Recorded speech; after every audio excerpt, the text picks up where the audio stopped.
Pozdravljeni! Danes bomo govorili o širjenju rimskega imperija. V času širitve Rima prek Apeninskega polotoka so si nadzor nad zahodnim Sredozemljem delili Grki in Kartažani. Kartagina je imela odlično strateško lego na obali Severne Afrike. Mesto so v 9. stoletju pred našim štetjem ustanovili kolonisti iz feničanskega mesta Tir.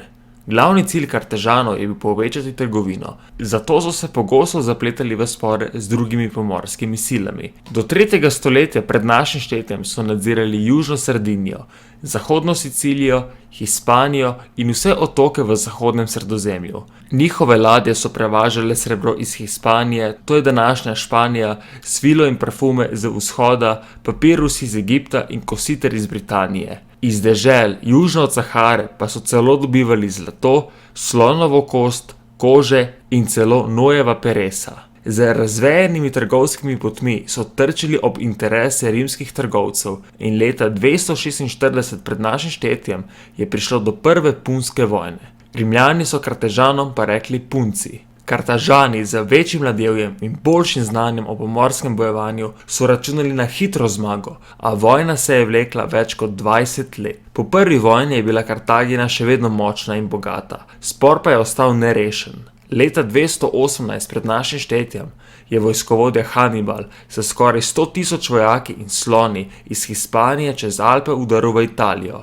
Zaradi mraza in lakote je pri prečkanju Alp umrlo na tisoče živali in mož. Italijo je dosegla menda le četrtina vojske. Hannibal je v 2 letih in po 4 dobljenih bitkah resno ogrožal Rim. Zakaj ni izkoristil zmag in ga uničil, ne vemo. Rimljani so razširili bojevanje na ozemlja zunaj Italije in tako Kartažanom onemogočili oskrbo. Pod poveljstvom Publija Cornelia Scipiona se je bojevanje preneslo na afriška tla. Zaradi kritičnega položaja se je Hannibal vrnil v Kartagino. V bitki pri Zami pa je doživel hud poraz. In prav zaradi tega poraza so Kartažanom narekovali ponižujoče pogoje. Uničenje vse mornarice, razen 10 ladij, odstop vseh čezmorskih posesti, njihove vojne in vse pogodbe pa mora odobriti Rim. Hannibal je pri Rimljanih dosegel res ogromno spoštovanje in kot je zapisal rimski zgodovinar Livij, ni bilo napora, pri katerem bi se utrudil, telesno ali klonil duševno. Vročino in mraz je prenašal enako potrpežljivo. Pogosto so ga videli, kako je odet v vojni plašč, spal med vojaki, ki so stali okrog njega na straži. Tako v konjenici, kakor v pehoti je puščal daleč za seboj vse druge in zadnji je po spopadu zapuščal bojišče. Kartagina je kljub trdim mirovnim pogojem še vedno uspešno trgovala in z Rimom tekmovala za prevlado. Zato je Rim izkoristil kartažansko vojno napoved svojemu zavezniku, numidijskemu kralju in začel 3. punsko vojno, leta 149 pred našim štetjem. Ko so se Rimljani izkrcali v Afriki in v 3 letih dokončno porazili Kartagino, so mesto požgali in ga zravnali za zemljo. Kartažanska polja pa so posuli s soljo. Sedaj pa bom predstavil nekaj glavnih datumov in dogodkov pri širitvi Rima prek Sredozemlja. Od leta 264 do leta 241 se je začela prva punska vojna. Gre za prevlado na Siciliji, kjer poteka večina bojev. Rimljani so po kartažanskem zgledu zgradili ladjevje in porazili Kartažane na morju. Sicilija postane prva rimska provinca, pozneje priključijo pa še Sardinijo in Korziko. Druga punska vojna je trajala od leta 218 do leta 201 pred našim štetjem. Drugo punsko vojno je predvsem zaznamoval Hannibalov pohod iz Hispanije čez Alpe v Italijo. Hispanija postane nova rimska provinca. Naslednji pomemben dogodek je bil od leta 149 do leta 146 pred našim štetjem. V tretji punski vojni so Rimljani dokončno uničili mesto, Afrika pa postane rimska provinca.